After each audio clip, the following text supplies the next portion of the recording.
All right, Brooke. Good afternoon. How's it going? Conrad, what's shaking?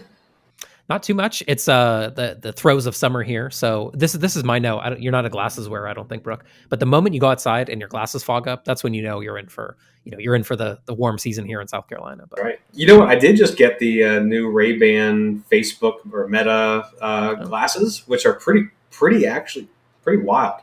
it, It's got cameras built into it. It's got like you can do video, you can do uh, take photos. It has Meta's AI, their Llama, so you can say, "Hey Meta, what am I looking at right now?" It'll describe it, and it's pretty. I have to admit, it's pretty damn good. But what I like about it most is it has speakers built into it and you hmm, can listen to music, but you still have access. You're still kind of listening to everything around you that surrounds. So nobody really knows you're wearing anything, and they're transitions. So they're regular Ray-Ban sunglasses, and then when you walk inside, they just turn to clear, and they're regular glasses. So they're pretty well.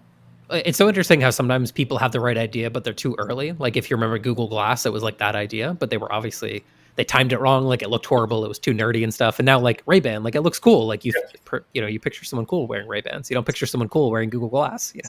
Nobody knows. Like when I'm outside, I mean, nobody knows it's any different than a regular pair of Ray-Bans. Right.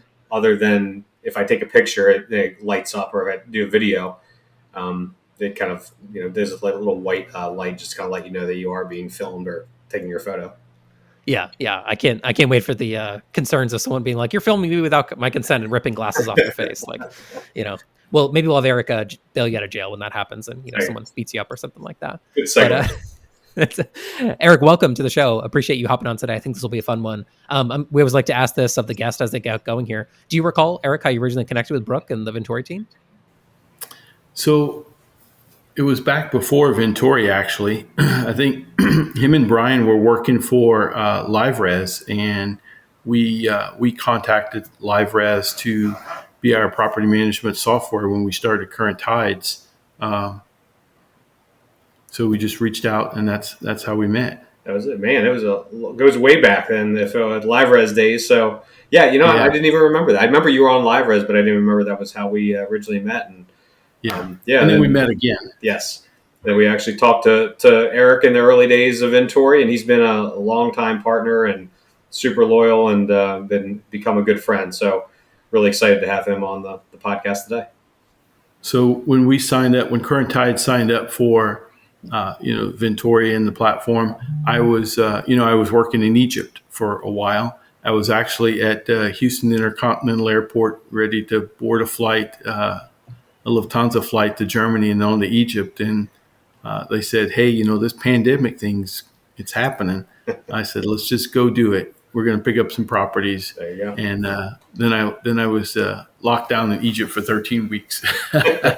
Oh boy. If that wasn't the intent, then that was something else. Well, you mentioned it a second ago, Eric, maybe for the listener that doesn't know, could you walk through Current Tides, your property management company? I know you're involved in other projects as well that you and I can maybe work in the conversation as we get going here. But yeah, I would love to know Yeah, more about Current Tides and the property yeah, management side of it. sure. Current Tides is we're in Gulf Shores in Orange Beach, Alabama. We started in 2019. There were 5 owners today of Current Tides. And we started out with Regina and I and my wife, our 2 properties. That's it. We did brokerage services, real estate sales, and we just started growing right there. And then today we're at 79 properties today. And we also have my 2 properties in Fredericksburg, Texas, on that list as well. But we're definitely growing. 6 years, I think we have 10 full-time employees and 3 part-time employees today. There, Right on. there at Well, Current Brooke, I think it's Tides. a good, yeah, no, it's a good success story, right, Brooke, of like starting from, some people start and they have, a better starting point with their own properties and then they've grown a lot from there. And I would imagine, Eric, a lot of it has been properties that you've sourced through Vintory and other means as well. But how's that been for you? Yeah, Oh, I'm sorry. that's for either one. Would you want to take that, Eric? Yeah, How's the I'm sorry. partnership been at Vintory? Yeah. Partnership's been Yeah. good. We started out early on. We've kind of ebbed and flowed some in as after COVID, and we did really great. Then we kind of turned some things down, and then we turned some more things on with Vintory. But yeah, it's definitely been helpful. Matter of fact, we just or we're going to have a conversation with Annie about getting back into helping us market and bring in new owners. So. Yeah, we have a outsourced fractional business development team you can hire if you don't have a full-time business development rep. But you want to close deals, we can do that for you. We source the best, and we've got Annie on our team who does fantastic. She's one of the ideal profiles for that role. So we're really excited about her helping the current Tides team over there. So. But Eric, I'd love to learn a little bit more if you tell everybody about Safer VRs, the other side of it. You have multiple businesses, but give us a quick little elevator pitch on that. Yeah, sure. So thank you. So Safer VRs is the only business that I'm aware of in the entire world that's completely dedicated to helping vacation rental managers and owners improve the safety and loss prevention in their businesses. And it runs the whole gamut from when we buy a property, how we manage the property, to how we basically should be running our property management businesses from a safety and loss prevention standpoint. It helps with accident reviews and investigations. It does just a tremendous amount of activity. And through that, to help with that, I built, or in the process of building, I've already issued what's called a standard of care in the vacation rental industry for safety. And it's going to really be the guide of how property managers and owners should be managing their property from a safety perspective. And how I got that idea was I went out. So I do work for attorneys and insurance companies with expert witness. And the first one I worked for, the attorney said, "What's the standard of care for this?" And I said, "Well, there is nothing." So I'll tell you what the experiences are, but there's nothing out there. So I began to write it, and it's getting to be quite a challenging document. Had it copyrighted, had an attorney review it, and got it registered. So I'm looking forward to doing that and just working with owners and managers in a very good way. I look forward to doing more. We had Heather Bayer on last week, Eric, and your name came up about that, and just talking about in general just how important safety is, and just it's nobody cares about it until it becomes a problem, until an accident happens, and then they realize how vulnerable they really are. So really grateful for you doing that kind of work, and getting the word out about it, and it's so needed in this industry because all it takes is that one accident that can obviously cost a life and also potentially lose your business. So it's pretty important. That's right. Awesome. Well, Eric, you were kind enough to be a contributor to the book. So let's dive into those 10 mistakes that you had in the book. We can go through some of those kind of items here, and Sure. we'll love to talk about, you've grown a lot, but I'm sure you've made some awesome decisions along the way, and hence the title of the book. You made some mistakes along the way. So looking to learn your secrets in that respect. So I'll dive right in if you're okay with it. Number one, not hiring an operations director sooner. So I'm curious maybe when you did hire that operations director and what roles did they take on that maybe helped you, feel like that was the right decision. Yeah. So one of the reasons we hired the operations director, Dixie Taylor, in December of 2022. And I felt like we were, as owners, we were all doing our little pieces, and we weren't really able to get everything cohesive, right? And of course, I live in Texas, Regina and I live in Texas, and the business is in Alabama. And we really needed someone there to drive the team and then set up how we wanted to organize and manage the business. And we were growing as well, right? We had just purchased 3 Palms vacation rentals that summer. And so, which Vintory was great in helping us with that. And so it really, we just needed to consolidate the day-to-day activities in one person. And we were 4 years into the business before we made that decision. And I wanted to make sure we had enough, cash flow to make that happen. So you were managing the business, you and your wife were remotely then, right? I mean, so you obviously were in Texas while this is happening. You're sometimes in Egypt. And so you didn't even have anybody on site really. I mean, obviously you had some employees, but you didn't have a kind of a director or a supervisor there. Right. Yeah, we didn't have that person. And Regina had spent some time there. And then I was in Egypt, so people always ask me, say, why did you run your team meetings at lunch on Wednesdays? I said, well, because that's 7 or 8 p.m. in Egypt, so it worked out fine, right? Uh, and so it was really good. Dixie is, I mean, we used Steve Trover, Better Talent, to help us identify some talent. Dixie came from Vacasa, and it has been and is a great fit for us today. And once again, it's one of those things. I really wanted to do it sooner. I wanted to make sure we had the cash flow and Yeah. to do it from property management. Yeah. Mm-hmm. Brooke, I mean, is there ever a perfect time to do it? Maybe people always feel like they wait a little bit too long, but to Eric's point, you probably can't do it before you have the money. So, any thoughts on that? The right time to do that kind of hire? No, it's so hard. I mean, it's kind of a little bit of a conundrum, right? Like you need to do it so you can sometimes then focus on the big rocks, as I call them, where you can really moving the needle, and you're not caught in the weeds all day long. But at the same time, you have to have enough revenue to do it. So there's no perfect time to do it. But if you really truly want to grow, and if you're focused on the growth of that company, and focusing on more strategic stuff, sometimes you got to get out of the weeds. But with that said, when I found Advantage, it was good for me to do everything because I knew I sat in every single role. I did every single thing in that company, every single role. So therefore, when I was showing people what to do and telling people what to do later on, I could say, look, I've been there. I know how difficult this is, or I could sympathize with them in that. Mm-hmm. Yeah, it's really hard I feel like to teach anybody, about, hey, this is how it should be done if you don't know how to do it. I feel like that's my thing with development, honestly, personally. It's like really hard for me to judge and value how well a developer is working, on the programming side. Because it's like, I'm not that technical. I can't really exactly determine it. So those I find a little bit like I'm wading into unknown water, so to speak. Whereas like I can build a PPC account faster than you. So like, I know how to do it and I can kind of walk someone through that. I feel more confident in that situation. Eric, I mean, like, were you giving away a lot of your tasks that you were doing every day, or is this person taking on new things that you just weren't doing previously before that they were able to expand into? So I made the statement to the team as we were hiring Dixie, and I said, we're getting ready to do the most difficult thing we've ever done in our business. It's that we're going to stop doing what we've been doing and letting someone else do it. And it probably took us a year to get through that, where Dixie would take on roles and some of the activities. Some things took 2 years or almost 2 years, but it really was along the way. I always said, hey, I trust you. You make the decisions. You run the team day to day. I'm not going to come in and say that was a bad decision. That was a good decision.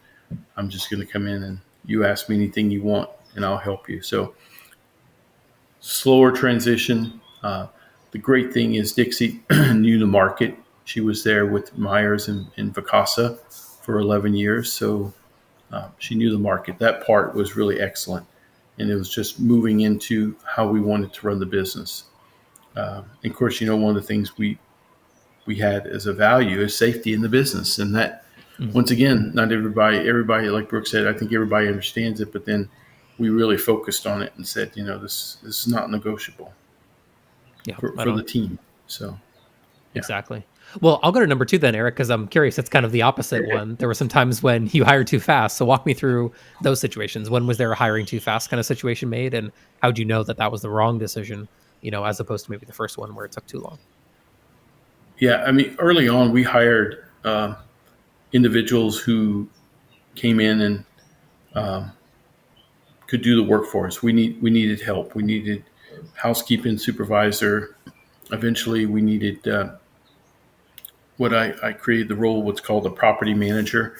And some of it was where I felt like, hey, I need to hire somebody to offload this and get it done. This was before Dixie came in. And so sometimes hiring fast, you get somebody in the role, but then they don't always stay around. And so some of that was really helpful when Dixie came around. I've hired a lot of people through the years, mostly in engineering and professional roles, and then maybe you could say I wasn't the best housekeeping hirer or the best property manager hirer. So Dixie was much better at that. My wife was good at it as well, and so just I I think be cautious. We brought in Steve Trover and his team, and they helped us with how do we look at where we're hiring. We wrote job descriptions. They helped us improve our job descriptions so that we could get better quality candidates.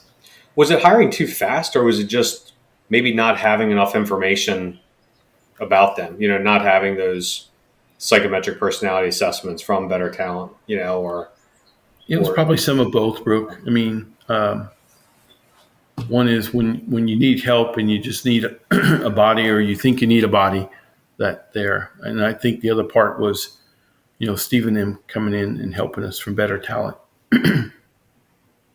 Yeah. No, I think that's a common one, Brooke, right? We heard a lot of people kind of talk about, I was thinking of your comment previously, like right seat, right fit. And like, maybe it sounds like, maybe even the right person came in, Eric, for like the wrong role. Like that seems plausible as well. But once you get everything lined up, maybe it sounds like you did eventually with operations manager person, it was a better outcome for sure.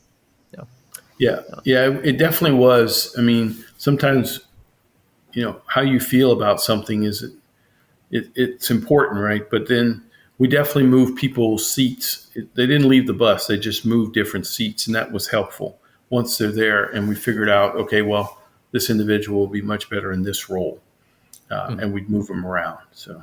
Yeah, that makes sense. Well, let's go kind of the other side of the business then for a second. Number 3 was bringing in owners that don't meet your standards, or our standards in this case, and still want to do it their way. So I feel like the bad fit owners has to be one of the most common mistakes that we've been talking about. But walk me through kind of what you learned there. How did you know someone was a bad fit for the program? How did you later prioritize people that are a better fit for what you do? So normally I bring on everybody. And my wife says, I don't think this person's going to be a good fit. And anyway, I said, well, let's just wait and see, right? And sure enough, most of the time they weren't.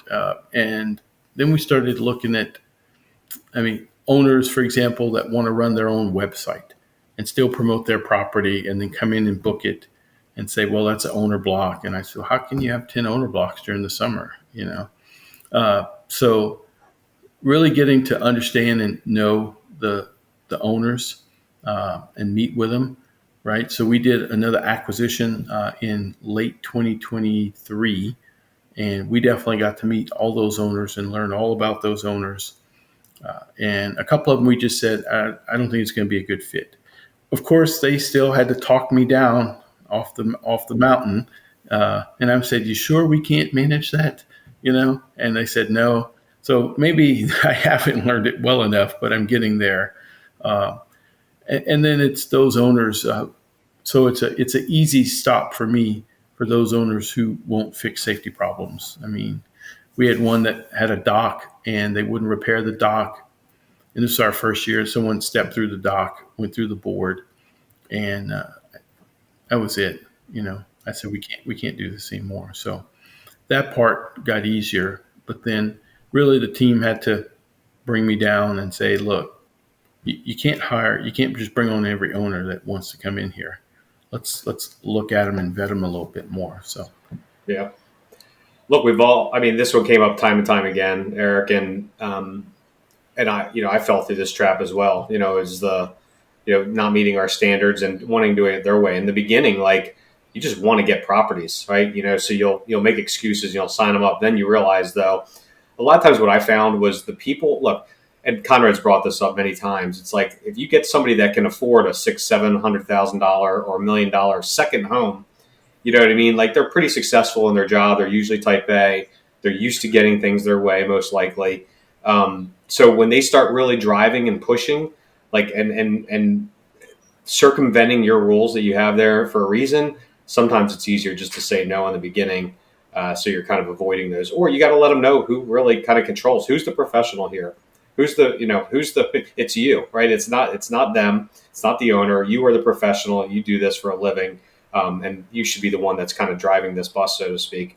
And if they start pushing those and giving you those little signals early on, I finally learned it's easier just to pass, or at least set the stage of really who is, driving and who's going to make the ones that's making the decisions. Yeah. I think there's a lot of truth in that for sure.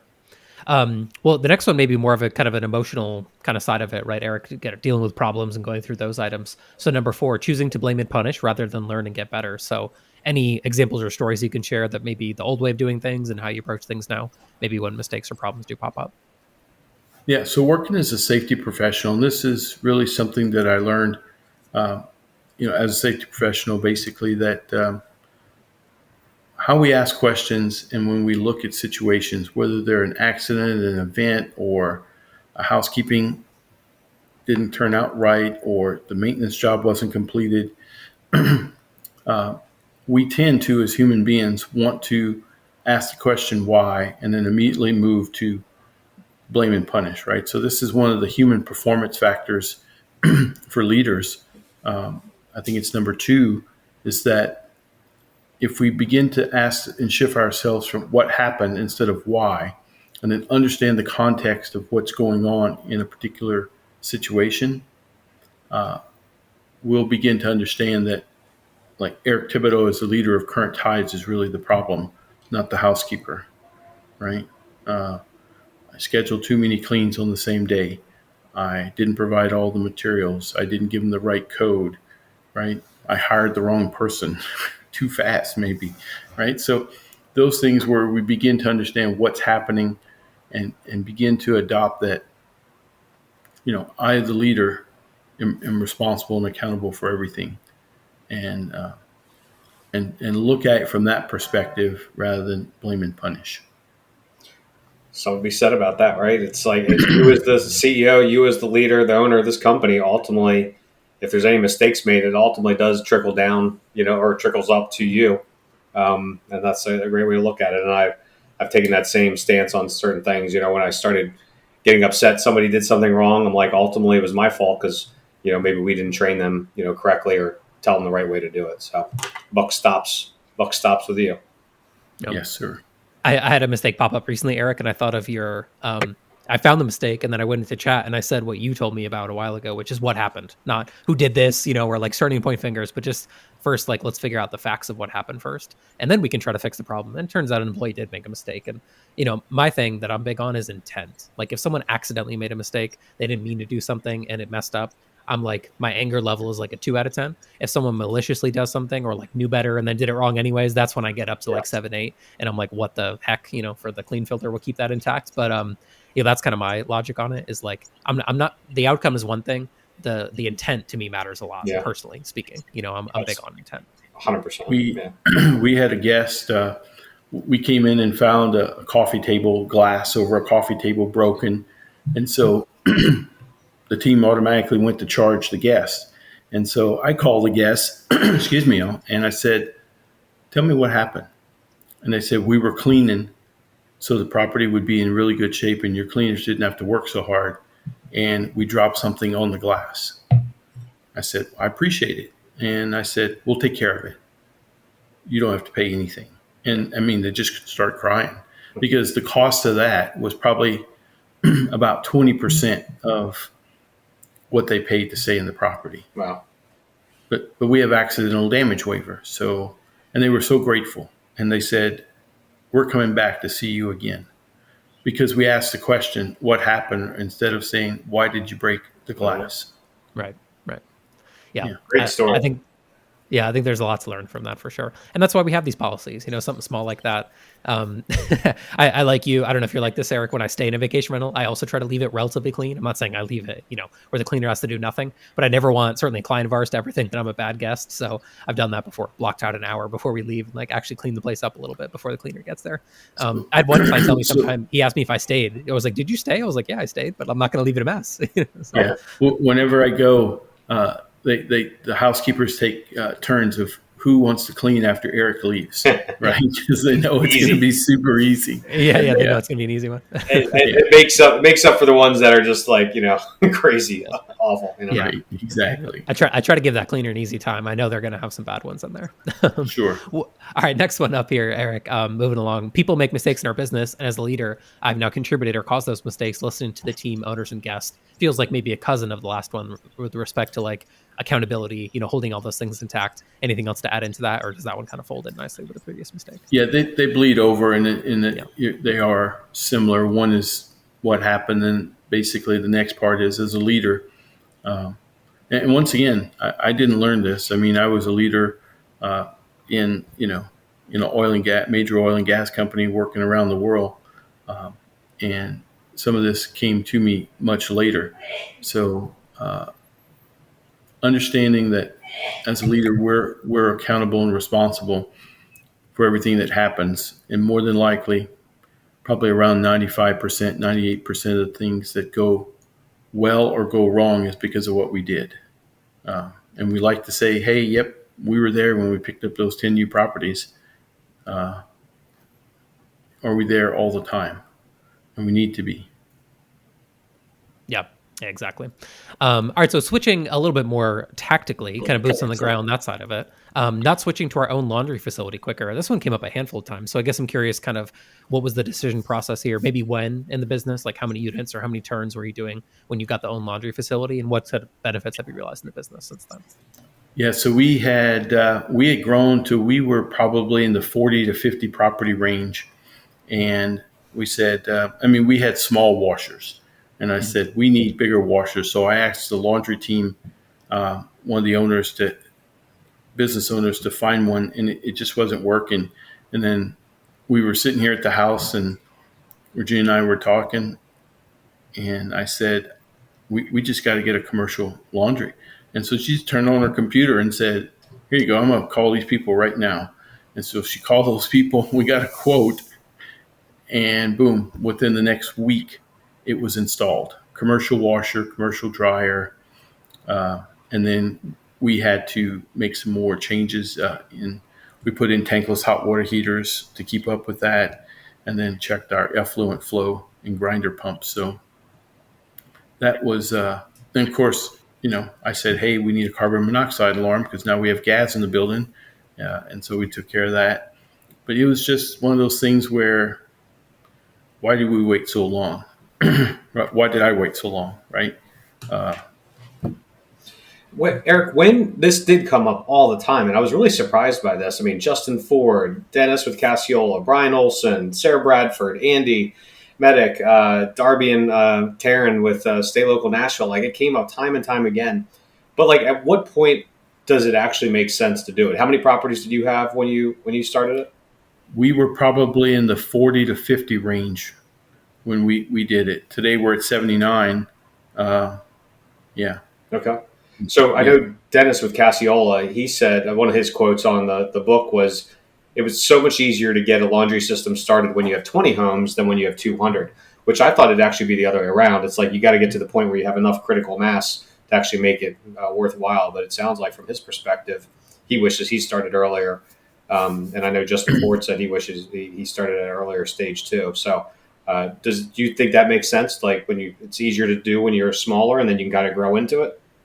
Absolutely. Just like we purchase property management softwares to grow into them, why wouldn't we build a laundry facility out that we can grow into instead of buying 4 or 5 little washers and doing that? That may be fine till you get about 20 properties. And then after that, you want to grow into your laundry facility.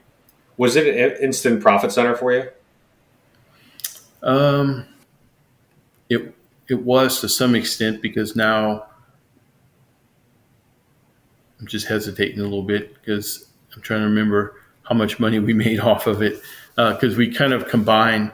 We don't look at just the laundering piece. We have the chemical purchase and everything, but it still was, because now we're using less chemicals, right? You have a proportioner that's mixing in everything in the right chemicals, and it's right temperature, professionally laundered.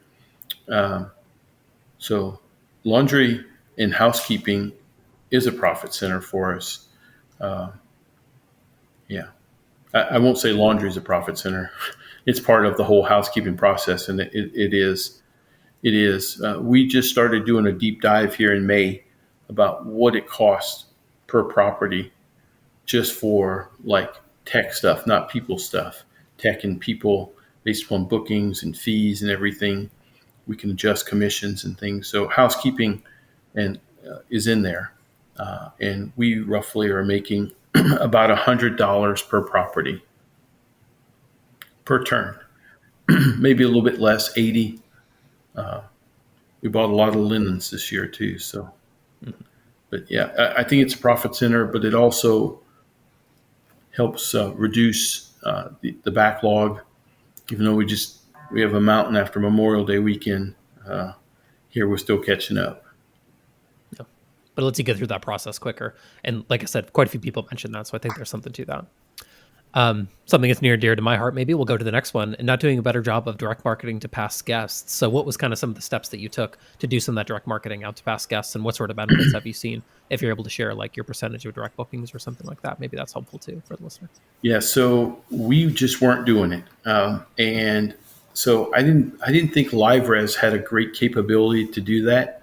And so when we switched to Track, we could download those and email market back out and send in blue for that. And then we started offering 10% return for any guest that came back, right? And they had to book within a certain period of time. So I would say I haven't looked at the data here in the last couple of weeks, but Vrbo, Vrbo's clearly number one today, but I'll say they're declining in our market somewhat. Airbnb is gaining ground, and we are as well. At times, we're number two on direct books, and sometimes we're third behind Airbnb. So it kind of goes back and forth, right? But it's definitely made a difference. Marketing,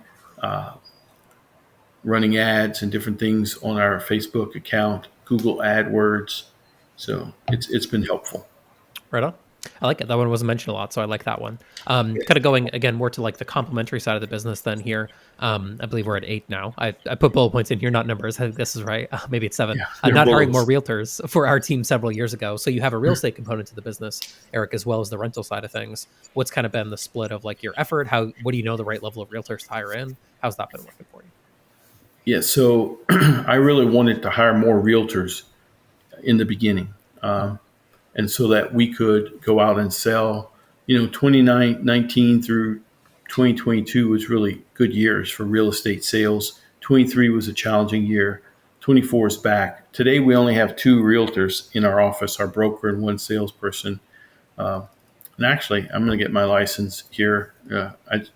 Probably when I go to Alabama, I'll take the test because I already finished the coursework, right? And start working on that. But one of the things that having more realtors allows us to have is one, sales and income, right? It also attracts potential people that can manage our property management business. I don't think our broker wanted to have more salespeople, right? Because it's work, right? And but we did math. Math is wonderful, right? And we did math that showed you had 3 real estate salespeople who sold properties and you sold 1 and they sold 4.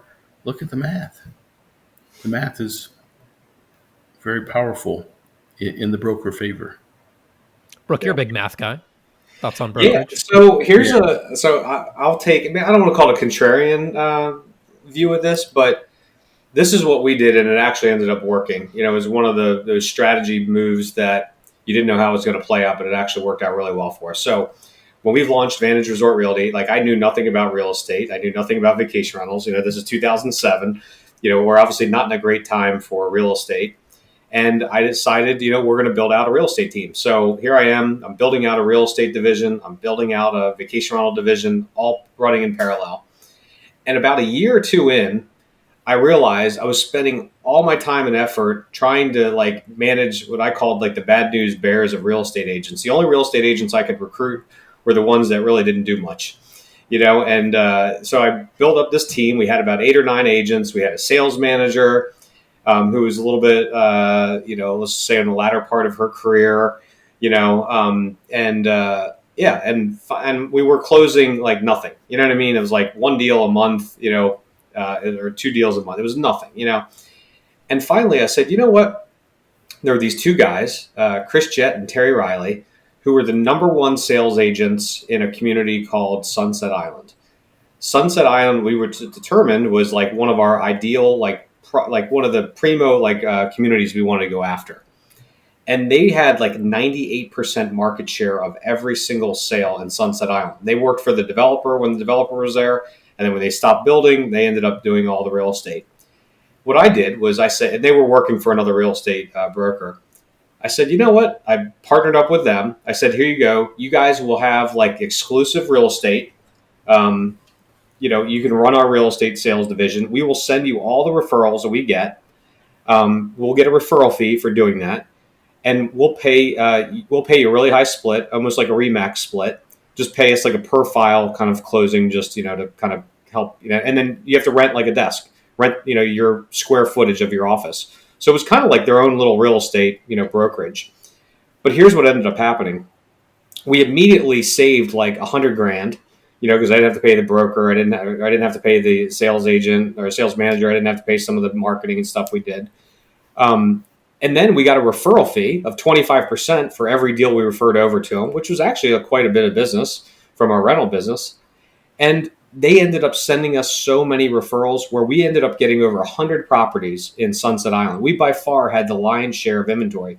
And those 100 properties were generating tons of cash for the entity. So immediately it was like $180,000 swing from a loss, if you take what we were losing to a profit center. And then you look at the long-term success of it, how productive that was and how successful that was. So from our perspective, like I didn't have to worry about, and the other part of it was I didn't have all that opportunity cost. I wasn't wasting all my time trying to build up this real estate division that wasn't going anywhere, that I didn't know anything about. And I could focus on the part of the business that was actually growing really fast, which is the rental business.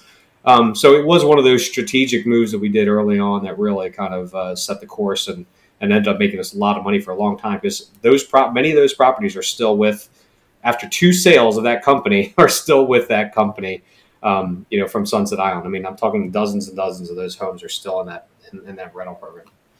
Yeah, I like that. I mean, that's what I saw as well, is that those agents that come in can bring in people for our property management business. So I saw that.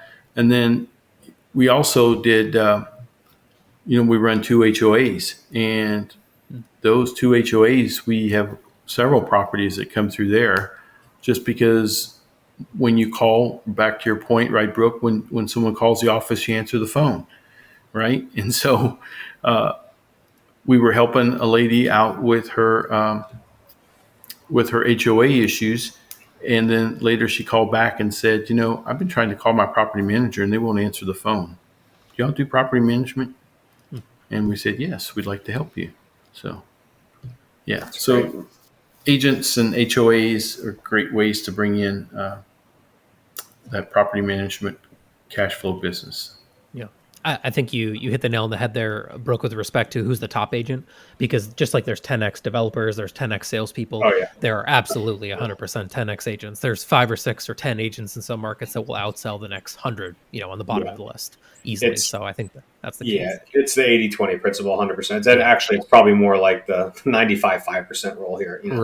Right. That's what I learned. We had I did a real estate marketing for a long time for a large kind of brokerage out in Hawaii, and they had all these agents on their website, and then I learned 5 of them are the ones that actually move the needle for the company. Maybe 6 of them per island. They were out in Hawaii, and they had an office on every major island, and I was like, wow, they have 100 agents.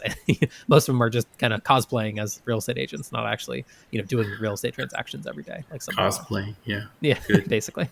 So all right, going in a different direction here, talking about team a little bit differently. Number 9 then, keeping too many roles and activities with the company owners, delegate sooner and let go. Again, feels like a bit of a callback to the first one, Eric, but what was kind of the process like of delegating and pushing tasks and individual projects down to other people in the company?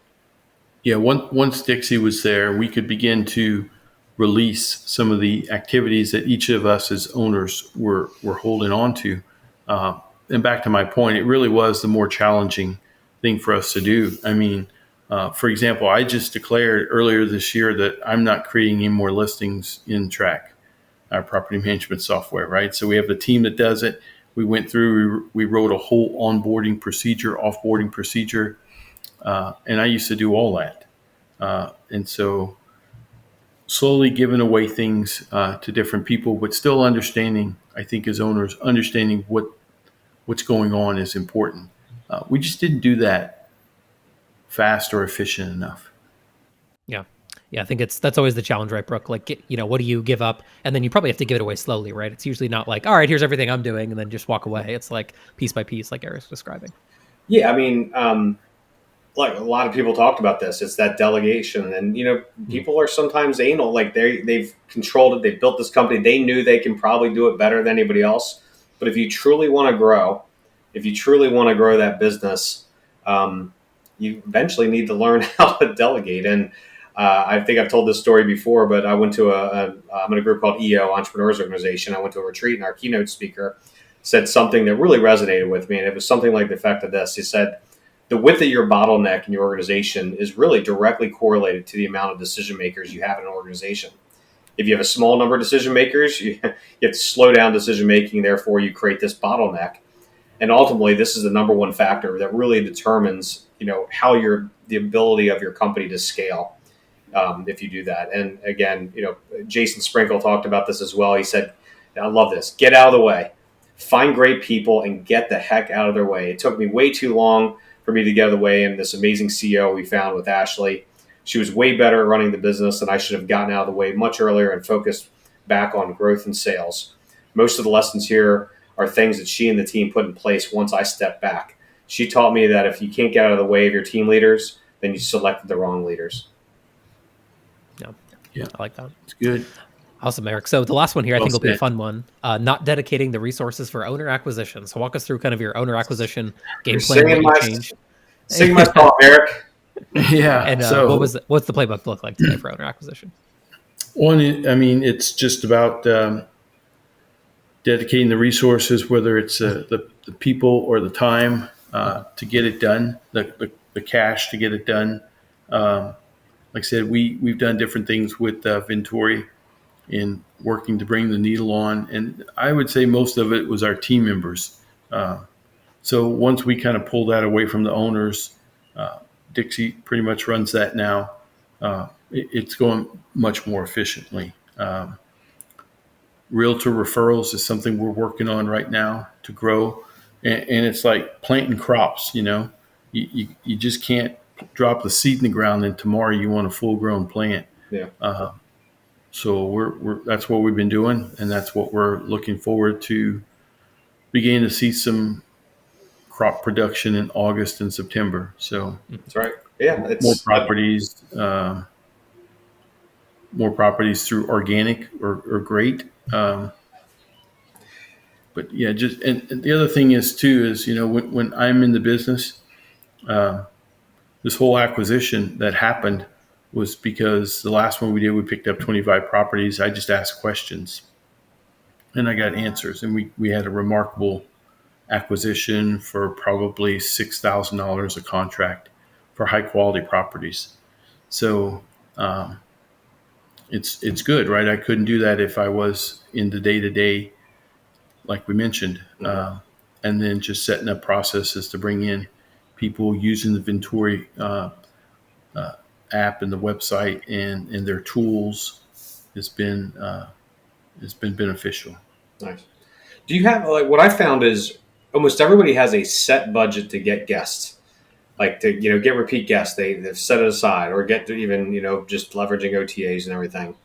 But when I ask them if they have a budget for owner acquisition, very few people actually do. So, do you actually have a line item on your P&L or your budget specifically for outside of obviously the Vintory part of it, for new owner acquisition? It's pretty much. I think the line item of the budget says Vintory there, and then we do set up some marketing for postage and different things for mailers when we pull stuff off. Probably could use some more work in that area, and having having Annie and doing the fractional marketing will be helpful for us probably by August. Yeah. Yeah. I think you're right, Brooke. I've seen many of those budgets on the guest side, and I've consumed many of them on my side of things with Google ads and Facebook ads and all those various elements. But it seems like an afterthought too often. It's Yeah. always oh yeah, at the end of the day, maybe if there's money left over, or time left over, energy left over, we'll do some of this. But it's hard. Like, you got to have a budget for both. You have to have a proactive, if you really want to truly grow, you have to, you got to have a budget for it. And, we usually say between 1% and 2% of your projected gross booking revenue should be budgeted and set aside for new homeowner acquisition. And if you really want to grow, you think about it, it is the ultimate lever you have to grow your business, is growing your inventory. So the fact that 90% of the companies in our space don't actually have a budget for the thing that actually controls the biggest lever that help you grow your business is crazy. Set it aside. 100%. We have a line item. It probably needs more clarity and more money. I think Brooke agrees. Well, awesome. I think we got one more question for Brooke. We ran through the top 10 mistakes, but I think you want to take one more at Eric before we let him go for today. Absolutely. So, Eric, first off, appreciate you coming on. Appreciate our friendship and our partnership for so many years now. But if you could go back in time and ask your 25-year-old self, give your 25-year-old self a little bit of advice, what would it be? I mean, if I was 25 years old again, I would move into real estate faster than I did earlier. And probably, don't get me wrong, I love doing safety. I don't think I'd ever get out of that. However, we still have a pretty significant real estate business outside of current tides. And I would do that sooner, right? That's probably the one thing that I would do. And of course, who knows? That would be in about 27 years ago. I don't know how vacation rentals would be looking 27 years ago compared to today. But that's what I would do. I would move into real estate more